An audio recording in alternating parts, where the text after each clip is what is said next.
Hey guys, so we're going to continue on with learning a little bit about tables. If you'll look, this is today's assignment. It says Monday Olympic medal. And so it's got a few things on here that we need to cover that you don't exactly know how to do yet. So I'm going to go on and pull it up. And so what you are going to do is you are going to make this table. So let me split my screen really fast. So one of the things that you need to pay attention to when you're making this one is these count as rows. Even though they are merged, they still count as rows. So when you count, it tells you it's 5 by 13, right? So this would be 13 down and 5 columns. And so like I said, even though they're merged, if you look here, you can tell that these are part of these columns. They were just merged together. So I'm going to come over here. I'm going to do a 5 by 13. And there's my table, right? And so this will turn into this. But then it tells you, it says merge row 1. So remember, if you don't remember how to merge, you select the top row. And then I'm going to right click somewhere in that top row.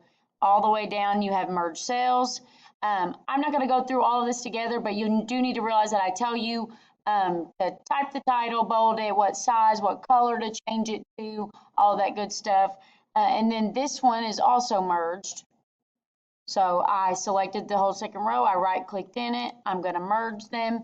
The part that I really want you to pay attention to is this one. It says change the height of row 1 to 0.8, okay? And so we don't know how to do that necessarily.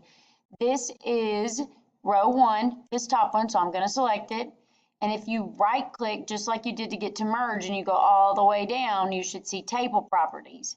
Now, remember that here's where I can also change the background. So that's like the bluey silver color, so I'm going to change it to that one. Now, so it says change the height of row 1 to 0.8. And so if you look here, here's where I can actually type 0.8. It says row height 0.8. I'm going to click OK, and now it's jumped and it's filled in. So now we're looking somewhere like this. Then I'm going to select row 2. I'm going to go back down to table properties. This one's red, so I'm going to change it. Hold on.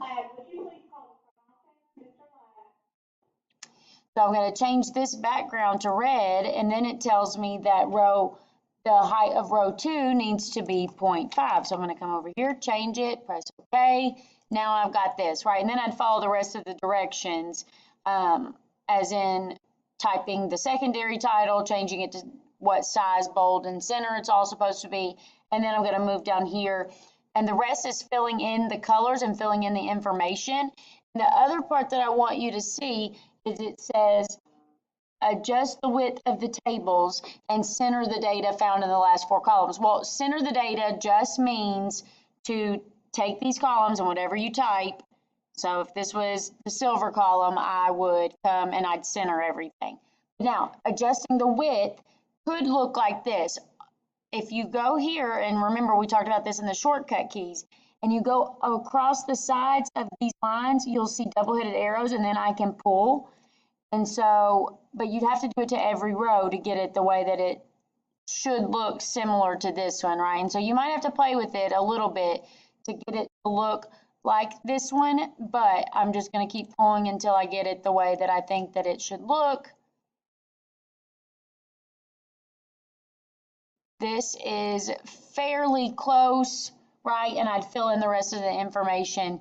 I'd make sure I colored everything, and then make sure you read all of the directions, but pay attention to remember, if you want to get to the row height and the background color, you got to right click table properties, and then there's everything there. If you have questions, please reach out to me.